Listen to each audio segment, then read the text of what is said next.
একবার ঠান্ডা মাথায় ওর কথাটা একটু শোনো।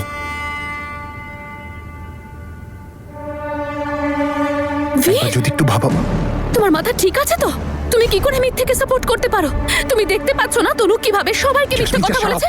আর তোমার কি মনে হয় তনু এই সব কিছু ভেবে চিন্তেই করেছে? ক্যান্ডিকে এইভাবে রোজ রোজ বাড়িতে নিয়ে আসা, রাতে বাড়িতে রাখা, সবার মন জয় করা শেখানো, এই সব কিছু স্কিম ছিল ওর। দেখলেন তো যে মেয়েটাকে আপনারা সবাই মিলে এত বিশ্বাস করেছিলেন, সে কি করলো আপনাদের সাথে? কি পরিণতি পেলেন আপনি আপনার বিশ্বাসের? ওকে আজ আমি এই না গো, ওদের পারিবারিক ব্যাপার না, এখানে যেও না। বারে তনু, খুব ভালো তো। আমি জানতাম না যে তোর মাথাতেও এরকম শয়তানি বুদ্ধি খাটে। তুই তো বাবা বাবা করে আঙ্কেলের সাথে গেম খেলে দিলি। যেগুলো তুমি জানো না তার মাঝখানে কথা বলতে এসো না।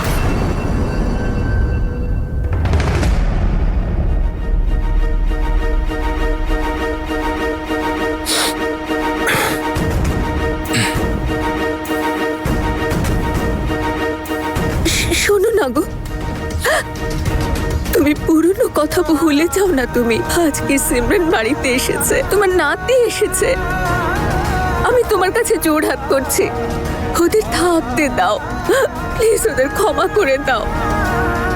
তুমিও তো ক্যান্ডিকে কত ভালোবাসো বলো। এখন যখন জানতে পেরেছো যে ও সিমরান দিদির ছেলে, তুমি এখন ওকে অপছন্দ করবে? পুরনো কথা ভুলে যা বাবা, ওকে ক্ষমা করে দে রে। বাবা শোন না, মেনে নে না। বাবা কতকাল দূরে রাখবে এই বাড়ি থেকে সিমরান দিদিকে? দিদি এই বাড়িরই তো মেয়ে, আর এখন তো ক্যান্ডিও আছে। আমি তো বুঝতে পারছি না সবাই মিলে আঙ্কেলকে বিরক্ত করছে কেন? কেউ তনুকে গিয়ে কেন জিজ্ঞাসা করছে না যে ও সবাইকে এত বড় মিথ্যে কথা কেন বললো? আগেই বলতে পারতো যে ক্যান্ডি সিমরান দিদির ছেলে। এটা কেন বলছিল বারবার যে আমার কলিগের ছেলে, কলিগের ছেলে?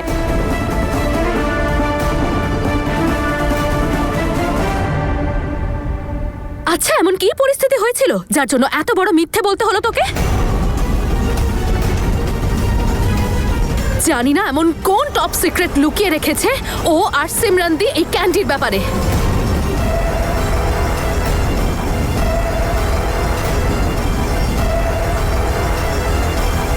এসব কি বাজে কথা বলছিস? বাজে কথা নয়, সত্যি কথা বলছি। যখন আমি ক্যান্ডির সত্যিটা সবাইকে বলতে চাইছি তখন তুই আমাকে আটকাচ্ছিস।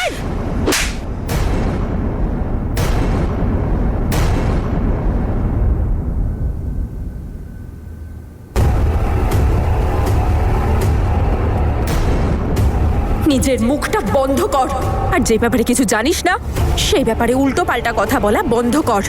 আরে ওপরওয়ালাকে তো একটু ভয় কর জ্যাসমিন।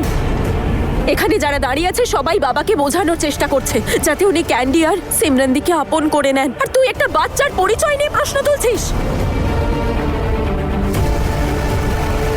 ক্যান্ডি সিমরানদির ছেলে, বুঝেছিস তুই?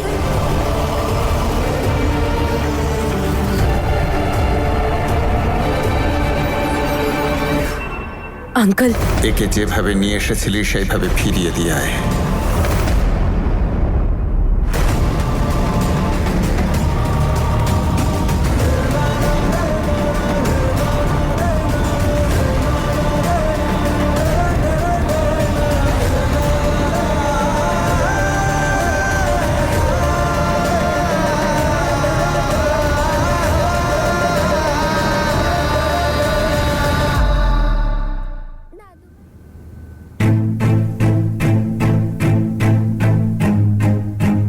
চলো সিমরান দিদি,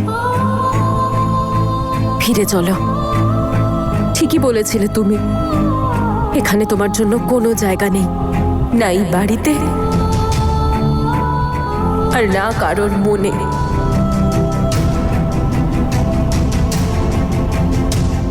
ক্যান্ডি চলো, এখানে তোমার কেউ নেই।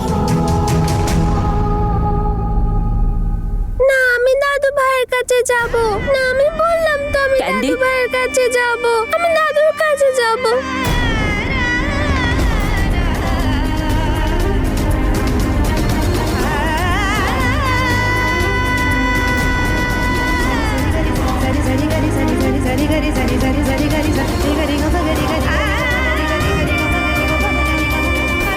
ও তো তোমার নাতি, ওকে যেতে দিও না।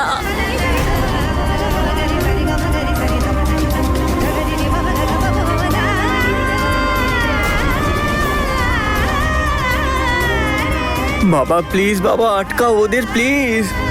বাবা আটকাও ক্যান্ডিকে। ওদের থামাও।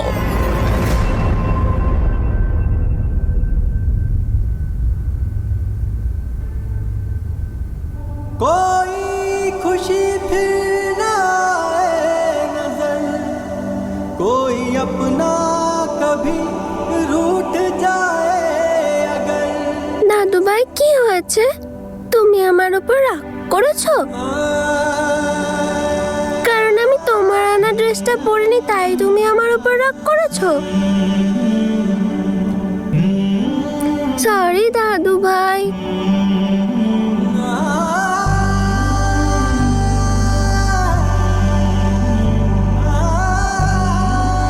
দাদু ভাই তুমি আমার সাথে কথা বলো না।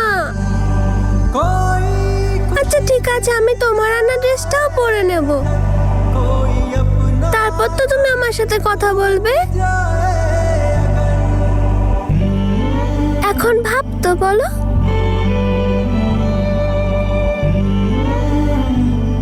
দাদু ভাই কথা বলো না। तेरा मुझसे है जन्मों का नाता, দাদু ভাই সত্যি তুমি আমার সাথে আর কখনো কথা বলবে না? का नाता कोई, तेरा मुझसे है जन्मों का नाता कोई। ক্যান্ডি, তোমার দাদু ভাই তোমার সাথে আড়ি করেছে। উনি আর কখনো ভাব করবেন না, সেই জন্য বলছি ফিরে চলো।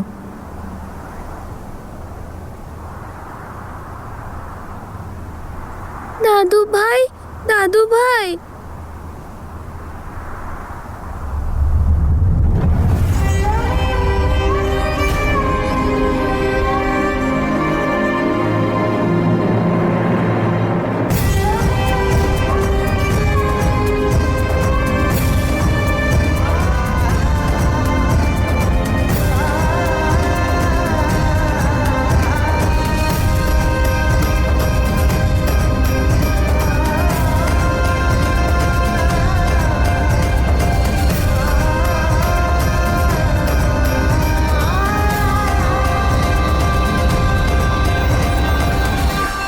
আমি তোর সাথে আড়ি করিনি বাবা ক্যান্ডি।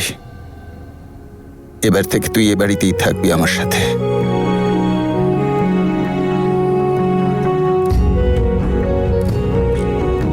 এখন থেকে এ বাড়িটা তোর, তুই এখানেই থাকবি চিরকাল।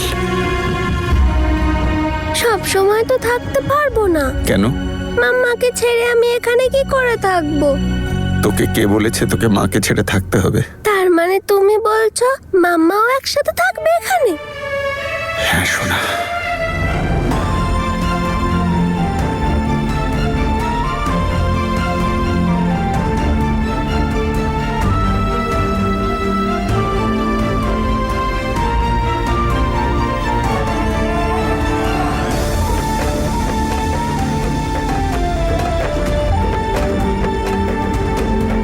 ঠাকুরের কাছে আশীর্বাদ নিবি চল।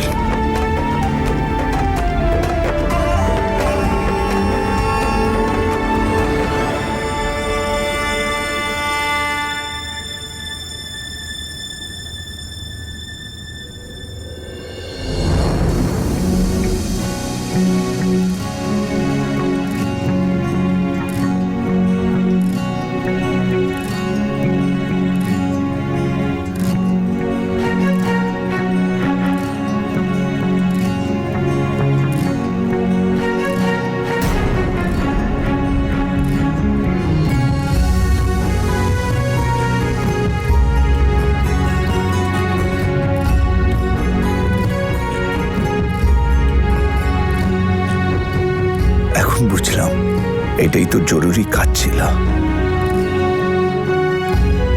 তুই সত্যি গর্বে আমার মাথা উঁচু করে দিয়েছিস। বেঁচে থাক মা।